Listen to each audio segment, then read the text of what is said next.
Hello friends. आज मैं आपको मुंशी प्रेमचंद्र की कहानी ईदगाह सुना रही हूँ। रमज़ान के पूरे 30 रोज़ों के बाद ईद आई है। कितना मनोहर, कितना सुहावना प्रभात है। वृक्षों पर अजीब हरियाली है, खेतों में कुछ अजीब रौनक है, आसमान पर कुछ अजीब लालिमा है। आज सूर्य को देखो, कितना प्यारा, कितना शीतल है, यानी संसार को ईद की बधाई दे रहा है। गांव में कितनी हलचल है, ईदगाह जाने की तैयारियां हो रही है। और सबसे ज़्यादा प्रसन्न है हामिद। वह 4-5 साल का गरीब सूरत दुबला पतला लड़का, जिसका बाप गत वर्ष हैजे की भेंट हो गया और माँ ना जाने क्यों पीली होती होती एक दिन मर गई। अब हामिद अपनी बूढ़ी दादी अमीना की गोद में सोता है और उतना ही प्रसन्न है। उसके अब्बा जान रुपये कमाने गए हैं और बहुत सी थैलियाँ लेकर आएंगे। अम्मी जान अल्लाह मियाँ के घर से उसके लिए बड़ी अच्छी अच्छी चीज़ें लाने गई हैं, इसलिए हामिद प्रसन्न है। आशा तो बड़ी चीज़ है, और फिर भी बच्चों की आशा। हामिद के पाँव में जूते नहीं हैं, सिर पर एक पुरानी धुरानी टोपी है जिसका गोटा काला पड़ गया है, फिर भी वह प्रसन्न है। अभागिन अमीना अपनी कोठरी में बैठी रो रही है। आज ईद का दिन और उसके घर में दाना नहीं। आज आबिद होता तो क्या इसी तरह ईद आती और चली जाती।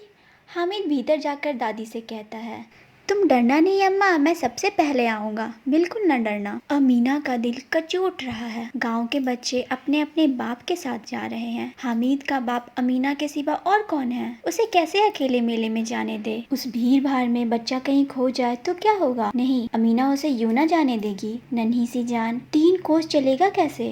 पैर में छाले पड़ जाएंगे, जूते भी तो नहीं है। वह थोड़ी थोड़ी दूर पर उसे गोद में ले लेगी। लेकिन यहाँ सेवैया कौन पकाएगा। पैसे होते तो लौटते लौटते सब सामग्री जमा करके चटपट बना लेती।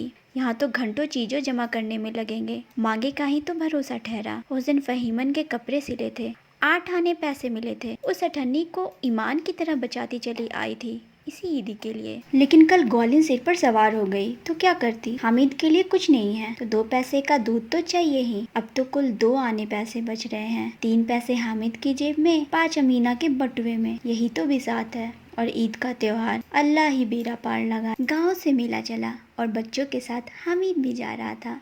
हामिद के पैरों में तो जैसे पर लग गए हैं। वो कभी थक सकता है। शहर का दामन आ गया। शहर के दोनों ओर अमीरों के बगीचे हैं। पक्की 4 दीवारी बनी हुई है। पेड़ में आम और लीचियाँ लगी हुई हैं। कभी कभी कोई लड़का कंकरी उठाकर आम पर निशाना लगाता है। माली अंदर से गाली देता हुआ निकलता है। लड़के वहाँ से फलांग पर हैं, खूब हंस रहे हैं। माली को कैसा उल्लू बनाया। बड़ी बड़ी इमारतें आने लगी। यह अदालत है, यह कॉलेज है, यह क्लब घर है। इतने बड़े कॉलेज में कितने लड़के पढ़ते होंगे। सब लड़के नहीं हैं जी, बड़े बड़े आदमी हैं सच। उसकी बड़ी बड़ी मूछें हैं, इतने बड़े हो गए हैं, अभी तक पढ़ने जाते हैं। ना जाने कब तक पढ़ेंगे और क्या करेंगे इतना पढ़कर। क्लब घर में जादू होता है, सुना है। यहाँ मुर्दे की खोपड़ियाँ दौड़ती हैं और बड़े बड़े तमाशे होते हैं, पर किसी को अंदर नहीं जाने देते। और वहाँ शाम को साहब लोग खेलते हैं, बड़े बड़े आदमी खेलते हैं, मूछ उदारी वाले, और मेमे भी खेलती हैं। आगे चले, हलवाइयों की दुकानें शुरू हुई। आज खूब सजी हुई थी। इतनी मिठाइयाँ कौन खाता है। देखो ना, एक एक दुकान पर मनो हो गई। सुना है रात को जिन्नात आकर खरीद ले जाती है। अब्बा कहते हैं कि आधी रात को एक आदमी हर दुकान पर जाता है और जितना माल बचा होता है वह तुलवा लेता है और सचमुच के रुपए देता है। बिल्कुल ऐसे ही रुपए। हामिद को यकीन ना आया। ऐसे रुपये जिन्नात को कहाँ से मिल जाएंगे। आगे चले, यह पुलिस लाइन है। यही सब कांस्टेबल कवायद करते हैं। रैट एंड फाइफो रात को बेचारे घूम घूम कर पहरा देते हैं ताकि चोरियां ना हो जाए। मोहसिन ने प्रतिवादित किया, यह कांस्टेबल पहरा देते हैं। अजी हजरत, यह चोरी कराते हैं। शहर के जितने चोर डाकू हैं सब इनसे मिले रहते हैं। रात को ये लोग चोरों से कहते हैं चोरी करो, और आप दूसरे मोहल्ले में जाकर जागते रहो पुकारते हैं। हामिद ने पूछा, ये लोग चोरी करवाते हैं तो कोई इन्हें पकड़ता नहीं। मोहसिन उसकी नादानी पर दया दिखाकर बोला, अरे पागल, इन्हें कौन पकड़ेगा। पकड़ने वाला तो यह लोग खुद हैं, लेकिन अल्लाह उन्हें सजा भी खूब देता है। हराम का माल हराम में जाता है। अब बस्ती घनी होने लगी। ईदगाह जाने वालों की टोलियां नजर आने लगी। बच्चों के लिए नगर की सभी चीजें अनोखी थी। सहजा ईदगाह नजर आई। ऊपर इमली के घने वृक्षों की छाया है। रोजदारों की पंक्तियाँ एक के पीछे एक न जाने कहाँ तक चली गई हैं। नए आने वाले आकर पीछे की कतार पर खड़े हो जाते हैं। यहाँ कोई धन और पद नहीं देखता। इस्लाम की निगाह में सब बराबर हैं। इन ग्रामीणों ने भी वजू किया और पिछले की पंक्ति में खड़े हो गए। कितना सुंदर संचालन है, कितनी सुंदर व्यवस्था। लाखों सिर एक साथ सिजदे में झुक जाते हैं, फिर सबके साथ एक साथ खड़े हो जाते हैं, एक साथ झुकते हैं और एक साथ खड़े हो जाते हैं। कई बार यह क्रिया होती है जैसे बिजली की लाखों बत्तियां एक साथ जल उठी हों और एक साथ बुझ जाएं, और यही क्रम चलता रहा। कितना अपूर्व दृश्य था, मानो भाईचारों का एक सूत्र इन समस्त आत्माओं की एक लड़ी में पिरोए हुए हैं। भाग दो। नमाज खत्म हो गई, लोग आपस में गले मिल रहे हैं। तब मिठाई और खिलौनों की दुकान पर धावा होता है। यह देखो हिंडोला है, 1 पैसे दे के चढ़ जाओ। कभी आसमान पर जाते हुए मालूम होगे, कभी ज़मीन पर गिरते हुए। यह चरखी है, लकड़ी के हाथी घोड़े ऊँट छरों में लटके हुए हैं। 1 पैसे देकर बैठ जाओ, 25 चक्रों का मजा लो। महमूद और मोहसिन और नूरी और सम्मी इन घोड़ों और ऊँटों पर बैठते हैं। हामिद दूर खड़ा है, 3 ही पैसे तो हैं उसके पास। अपने कोस का 1/3 जरा सा चक्कर खाने के लिए नहीं दे सकता। सभी चरखियों से उतरते हैं, अब खिलौना लेंगे। इधर दुकानों की कतार लगी हुई है, तरह तरह के खिलौने हैं।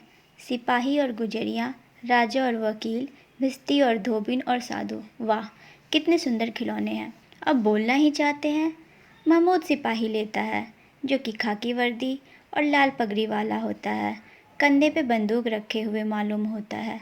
अभी कवायद किए चला आ रहा है महमूद। मोहसिन को भिस्ती पसंद आया। भिस्ती की कमर झुकी हुई है, ऊपर मशक रखे हुए हैं। मशक का मुंह एक हाथ से पकड़े हुए है, कितना प्रसन्न है। शायद कोई गीत गा रहा है मशक, बस मशक से पारी उड़ेलना ही चाहता है। नूरे को वकील से प्रेम है, कैसे विद्युता है उसके मुंह पर। काला चोगा, नीचे सफ़ेद अचकन, अचकन के सामने की जेब में घड़ी, सुनहरी जंजीर, एक हाथ में कानून का पोथा लिए हुए। मालूम होता है किसी अदालत में जिरह या बहस किए चले आ रहे हैं। यह सब 2-2 पैसे के खिलौने हैं। हामिद के पास कुल 3 पैसे हैं। इतने महंगे खिलौने वह कैसे ले। खिलौना कहीं हाथ से छूट पड़े तो चूर चूर हो जाए, जरा पानी पड़े तो सारा रंग घुल जाए। ऐसे खिलौने लेके वह क्या करेगा, किस काम के। हामिद खिलौनों की निंदा करता है, मिट्टी के ही तो है, गिरे तो चकनाचूर हो जाए। लेकिन ललचाई हुई आंखों से खिलौनों को देख रहा है और चाहता है कि जरा देर के लिए उन्हें हाथ में ले ले। उसके हाथ अनायास ही लपकते हैं। लड़के इतने त्यागी नहीं होते हैं, विशेषकर जब अभी नया शौक है। हामिद ललचता रह जाता है। खिलौने के बाद मिठाइयाँ आती हैं।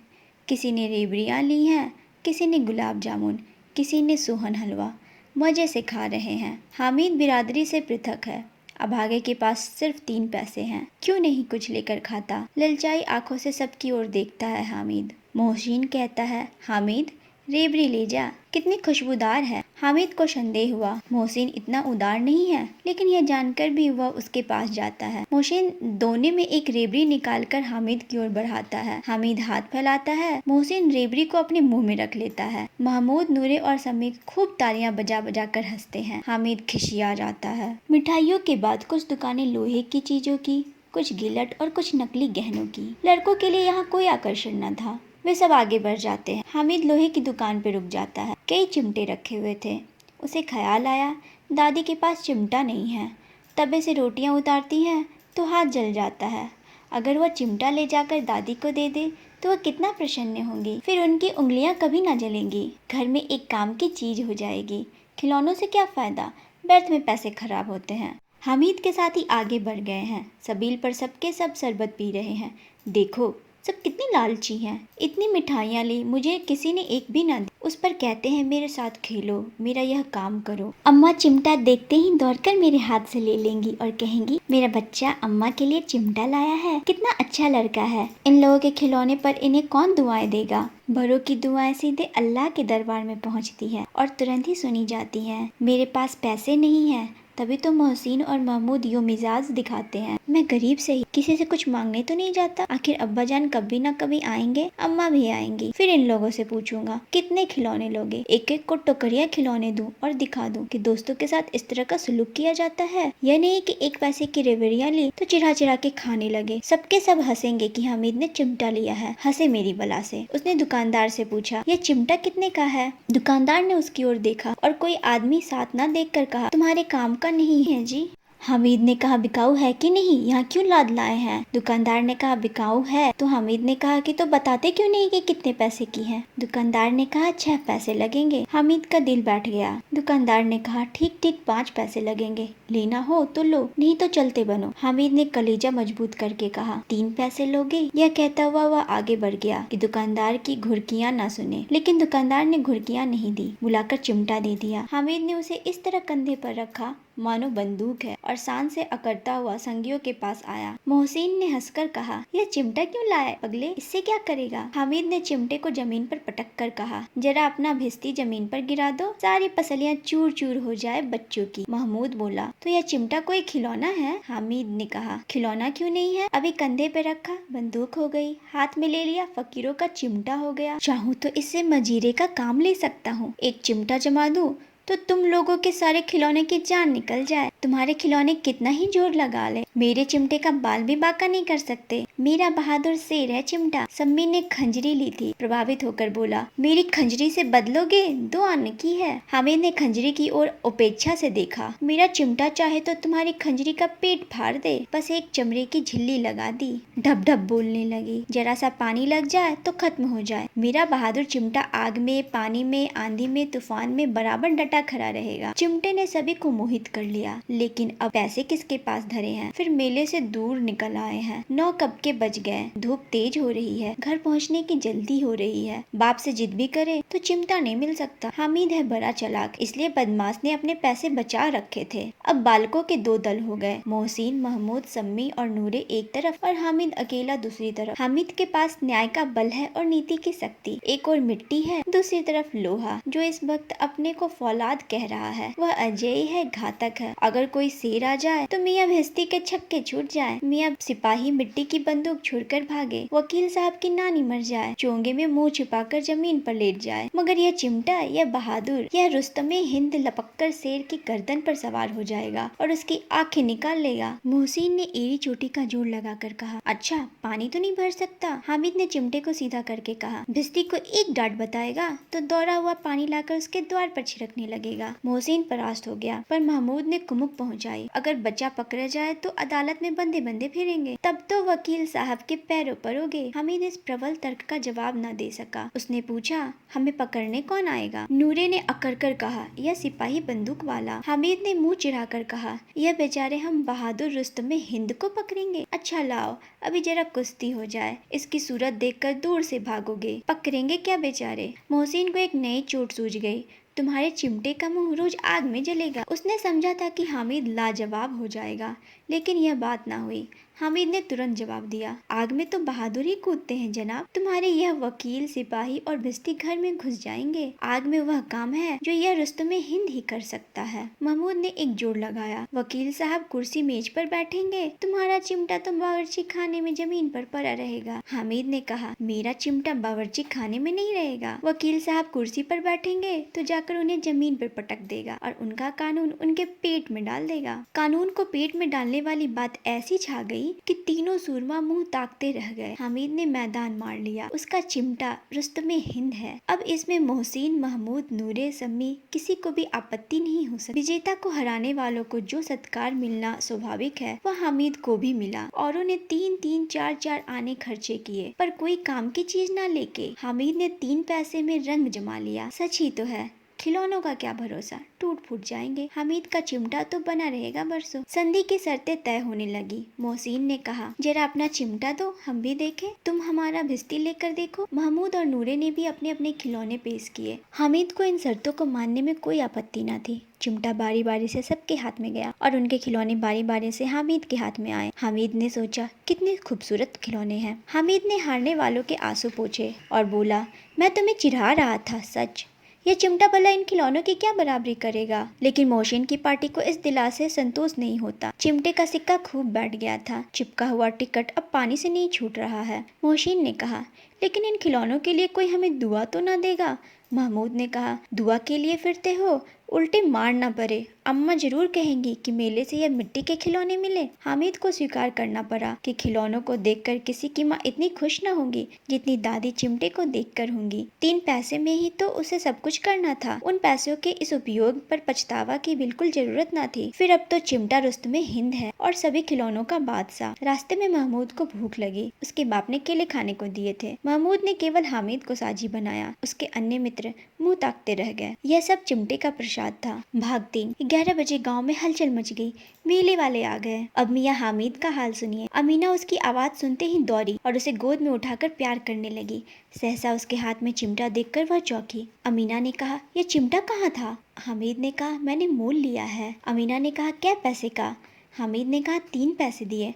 अमीना ने छाती पीट ली। ये कैसा बेसमझ लड़का है कि दोपहर हुआ, कुछ खाया न पिया, लाया क्या? चिमटा। सारे मेले में तुझे कोई और चीज न मिली जो यह लोहे का चिमटा उठा लाया? हामिद ने अपराधी भाव से कहा, तुम्हारी उंगलियां तबे से चल जाती थी, इसलिए मैंने इसे लिया। बुढ़िया का क्रोध तुरंत स्नेह में बदल गया, और वह स्नेह भी वह नहीं जो प्रगल्भ होता है और अपनी सारी कसक शब्दों में बिखेर देता है। बच्चे में कितना त्याग है, कितना सद्भाव और कितना विवेक है। दूसरों को खिलौना लेते और मिठाइयाँ खाते देखकर इसका मन कितना ललचाया होगा। इतना जब्त इससे हुआ कैसे? वहाँ भी इसे अपनी बुढ़िया दादी की याद बनी रही। अमीना का मन गदगद हो गया। बच्चे हामिद ने बूढ़े हामिद का पार्ट खेला था। बुढ़िया अमीना बालिका अमीना बन गई। वह रोने लगी। दामन फैलाकर हामिद को दुआएं देती जाती थी और आंसू की बड़ी बड़ी बूंदें गिराती जाती थी। हामिद इसका रहस्य क्या समझता? यदि आपको ये कहानी पसंद आई और आप ऐसे ही रोचक कहानियाँ सुनना चाहते हैं तो प्लीज़ सब्सक्राइब करें ऑडियो बुक टेल।